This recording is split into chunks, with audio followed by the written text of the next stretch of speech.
अच्छा जी, अगर कुछ मज़े का खाना चाहते हो रोटी चावल सालन से अलग, तो ये मज़ेदार सी कम वक्त में बनने वाली रेसिपी को ट्राई कर लो। सब घर वालों को रेस्टोरेंट जैसी फील आएगी। आज मेरे घर वाले भी बस अक सड़ चुके थे, कहते हमने ना रोटी खानी ना चावल ना सालन, हमें तो कुछ मज़े का अलग बना कर खिलाओ। मैंने जल्दी से चिकन स्ट्रिप्स ले लिए। अच्छा, आप बोनलेस भी ले सकते हो। मैंने थाई के चिकन स्ट्रिप्स बनवाए हैं, ठीक है, हड्डी निकलवा कर ना उनके चिकन स्ट्रिप्स बनवा लिए हैं। अब इसके अंदर हम लोगों ने कुछ अहम मसाले ऐड करने हैं। 1 किलो चिकन स्ट्रिप्स हैं, ठीक है, उसके अंदर नमक ऐड कर दिया 1 टेबलस्पून, लाल मिर्चों का powder 1 tablespoon, baking powder 1 teaspoon के करीब ऐड किया है। उसके बाद मस्टर्ड पेस्ट ऐड कर दिया है। अच्छा, मसाले सिर्फ 2-3 ही जाते हैं और कमाल का जायका बनता है। एक दफ़ा खाना स्टार्ट करोगे ना तो प्लेट से हाथ उठाना मुश्किल हो जाएगा आप लोगों का। साथ ही मैंने 1 टेबलस्पून भरकर ना लहसन का पेस्ट ऐड किया था। अगर आपके पास लहसन का पाउडर हो तो आपने लहसन का पाउडर ऐड करना है। मेरा ख़त्म हो गया था इसलिए मैंने पेस्ट ऐड कर दिया, क्योंकि वरना चिकन की जो स्मेल है वो ख़त्म नहीं होनी थी। अच्छा जी, अच्छे से मिक्स कर लिया। मिक्स करके ना हम लोगों ने मैरिनेशन के लिए फ्रिज में रख देना है इसको 1 घंटे के लिए। उतनी देर हम लोग जल्दी से एक मज़ेदार सी सॉस रेडी करते हैं, जिसके लिए मैंने 2 चम्मच भरकर क्रीम जो होती है ना फ्रेश क्रीम ऑल पर की, वो यूज़ की है। उसके साथ ही मैंने इसके अंदर मायोनीज़ ऐड कर दी है और हम वज़न क्रीम और मायोनीज़ लेनी है, ठीक है। आपने थोड़ा सा मस्टर्ड पेस्ट ऐड करना है, थोड़ी सी आपने चिली सॉस ऐड कर देनी है। साथ ही आपने एक ढक्कन के करीब, आपने देखा मैंने सिरका, सफ़ेद सिरका ऐड किया है। उसके बाद साथ ही आप लोगों ने इसके अंदर ½ चम्मच चीनी का ऐड करना है। अच्छे से मिक्स करना है, इतना फेंटना है कि ये फ्लफ़ी सी हमारी जो है सॉस रेडी हो जाए।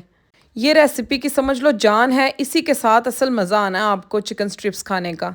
अच्छा, बिल्कुल केएफसी स्टाइल चिकन स्ट्रिप्स और डिप बनाएंगे। डिप मैंने एक ही बनाई है क्योंकि ये डिप सारी डिप्स पर भारी है। इसके अलावा हम लोगों को तो कोई मज़े की नहीं लगती। आप लोग भी ज़रूर ट्राई कीजिएगा। अच्छा जी, हमारी अब 1 घंटा हो चुका है, मैरिनेशन हो चुकी है चिकन स्ट्रिप्स की। अब हम लोगों ने ना मैदा ले लेना है। आपने खुले से किसी बर्तन में मैदा डालना है। उसके अंदर आपने थोड़ा सा नमक ऐड करना है, थोड़ी सी कुटी मिर्चें ऐड करनी है और ½ टीस्पून बेकिंग पाउडर ऐड करना है, ठीक है। बेकिंग पाउडर लाजमी ऐड करना है। हम लोगों ने इसको कोटिंग करनी है और इससे होगा कि आपके जो क्रम्स हैं ना वो बड़े ज़बरदस्त सॉफ्ट क्रम्स बनेंगे। अगर आप लोग बेकिंग पाउडर ऐड नहीं करेंगे, बेकिंग सोडा या पाउडर, तो फिर आपके जो क्रम्स हैं वो हार्ड हो जाएंगे। क्योंकि अक्सर लोग मुझे यही कहते हैं हमसे ऐसे नहीं बनते।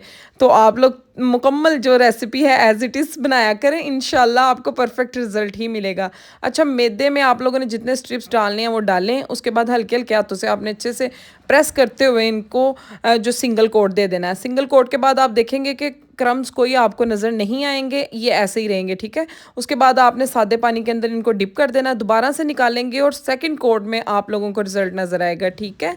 दोबारा से मैदे में रख देंगे और हल्के हाथों के साथ अच्छे तरीके से हम लोग मैदे की कोटिंग करेंगे। हल्का हल्का हाथों से आपने प्रेस करते जाना है। फिर इतने प्यारे इतने खूबसूरत क्रम्स बनेंगे ना कि मैं कहती हूँ क्या ही बात है। मैं तो काफ़ी एक्सपर्ट हो चुकी हूँ, आप भी ट्राई करेंगे तो इंशाल्लाह आपके भी बिल्कुल ऐसे ही बनेंगे, ठीक है।